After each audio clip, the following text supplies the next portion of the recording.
To President Obama, as you saw moments ago, he's arrived on Capitol Hill. However, his agenda, we hear that it's dead flat, just like the economy. Let's bring in Liberal radio talk show host Nancy Skinner. You don't mind being introduced as a Liberal now, do you? I don't really like labels, but if you're going to use it, Stuart, go for it. All right. I'm just glad to be with you. Now hear this, Ms. Liberal. The economy is not doing well. I mean, it's only expanding at about a 1% pace 4 years after the end of the recession. And the president is blaming phony scandals and the Republicans blocking his policies. Now, I'm running out of patience here, and so are a lot of our viewers. We want to return to growth. We want prosperity. And we're not seeing it from this president. You're on the left. What's your answer? You know, sir, I'm so glad that you're bringing this topic up right now, because I'm finishing a book on this very topic. You know, this is our founding fathers' worst nightmare, and all of us, Republicans and Democrats alike, have contributed to this. We made this reality. So we're stuck in this, you know, complete bind here. I mean, if you go back to the Federalist Papers, you've got Madison and Hamilton. John Adams said that the biggest concern was that our country would be two factions, and we would be at this juncture where nothing can get done. And here we are. No. We can't get anything done. Wait. If we did what the president wants to do, if he got his way, okay, the Republicans walk away, he gets his way is spend more money.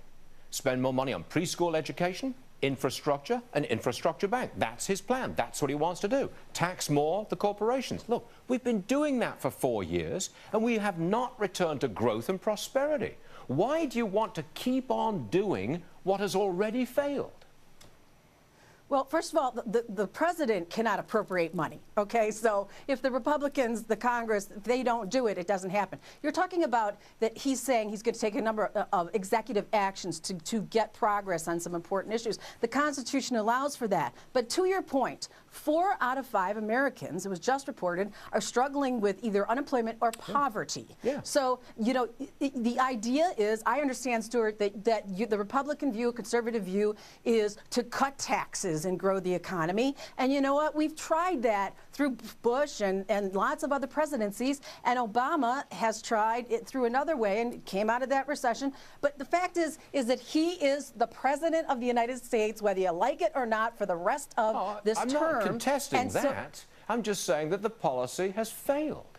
All government all the time, tax and spend, hasn't worked. Please, can we have an alternative? History will prove, though, it's just inaccurate. You know, a lot of people said let the auto industry go bankrupt, and I just heard you and Charles talking about the F-150 being the greatest selling car. I'm in Detroit, and the auto industry came back. We came back from the brink of the worst crisis since the Depression. Nancy, I'm almost out of time, but I've got to throw this at you.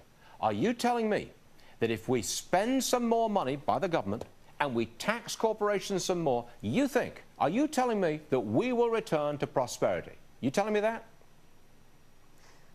You know what I'm saying is that it's the president who is elected on those policies that have worked. And George Washington said, it is the duty of wise people like you and me, Stuart, to discourage and restrain this kind of factionalism that has just resulted in a complete stalemate and the ruin of our republic. The end of liberty. That's what they said it would be if we continue to fight this way, and there's a complete stalemate. We got to end it. The ruin of the republic is all government all the time, but that's another story. Nancy Skinner, Liberal. Thanks very much indeed, Nancy. Come again and see us, please. I know you're in Detroit.